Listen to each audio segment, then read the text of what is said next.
पाकर के जग में ना हो के कैला गुमान ये बाबू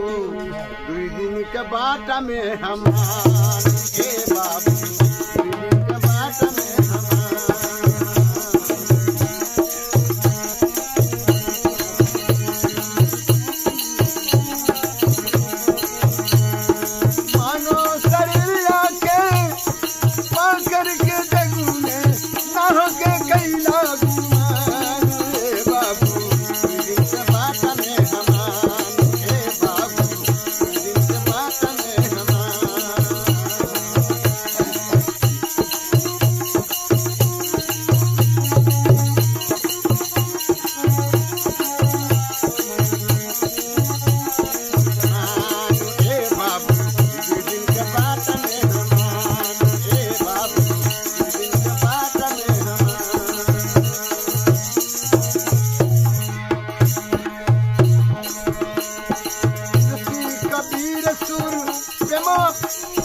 कबीर सुर क्रम पढ़ाई तुलसी कबीर सुर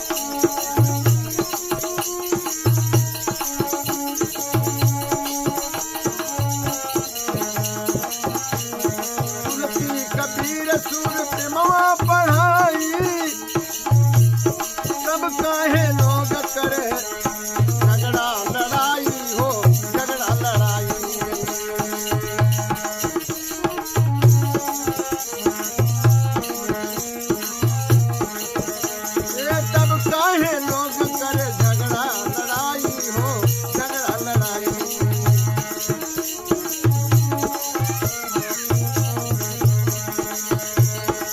खातिर धर्म छोड़ी दिहला बन के घूमे हैवान ये बाबू दिन के बाटा में हमान ये बाबू दिन के बाटा में हमान ये बाबू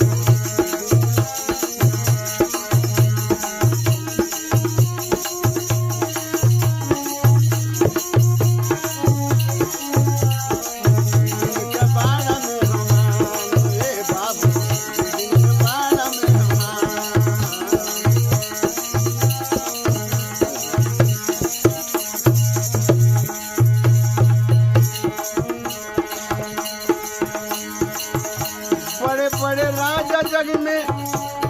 रहे बलशाली बड़े बड़े राजा जग में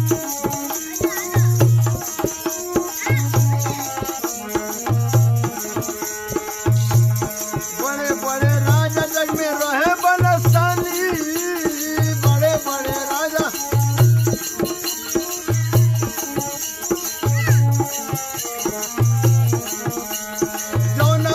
चले लोग रहिया करे खाली हो रहिया करे खाली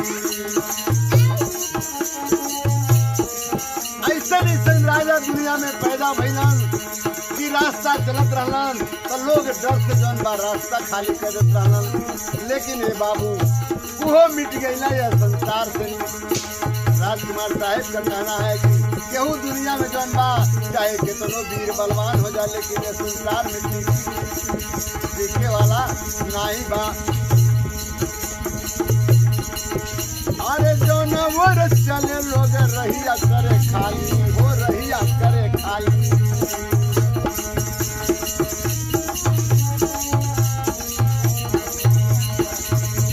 अरे मिट गई ले हो मिटे नमवा निशान ये बाबू दिन के बाटा में हमान ये बाबू के बाटा में हमान ये बाबू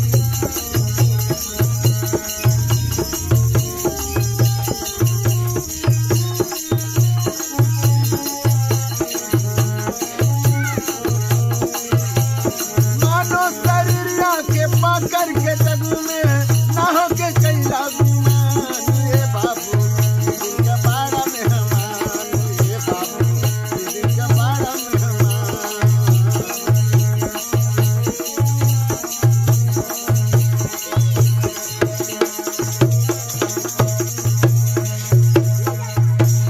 लास्ट लाइन में लिखा गया और कृष्ण जवन राम और कृष्ण जवन कैले भलाई राम और कृष्ण जवन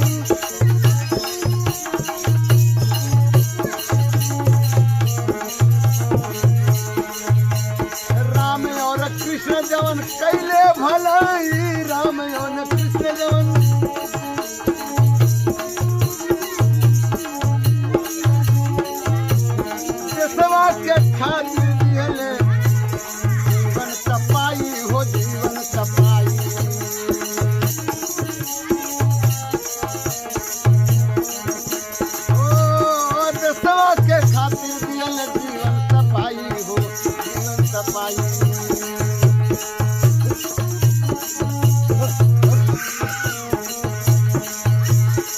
अरे राजे कुमार अमर पहले कहानी अरे राजे कुमार अमर है कहानी